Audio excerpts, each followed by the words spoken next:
The theatrical industry might finally be in the throes of a resurgence after well over a year stuck in the doldrums, but it's still a sign of the unprecedented times that we're talking about two horror movies battling at the top of the box office in the first weekend of June, with The Conjuring.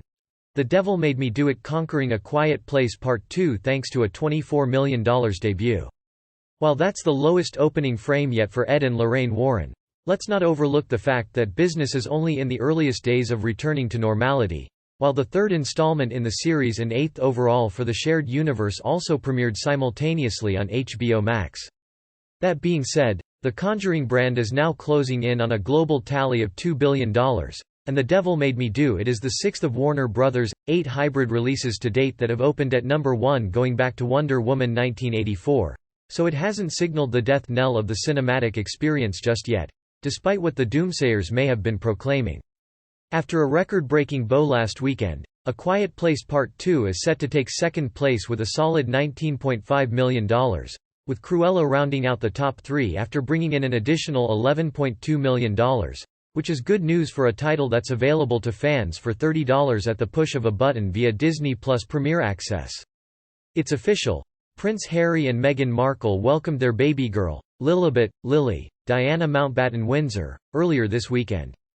Meanwhile, Princess Beatrice and her husband, Edoardo Mappelli Mazzi, are expecting their first child together.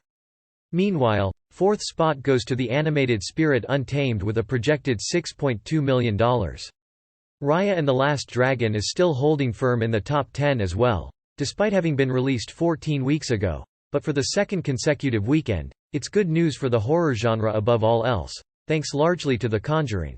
The Devil Made Me Do It. So, how will these newborns affect the British line of succession? Although Princess Beatrice's baby will officially claim the number 11 spot, his inclusion won't impact very many people. In fact, all the working royals, like Prince Charles, Prince William and Prince Harry, won't be affected in the slightest.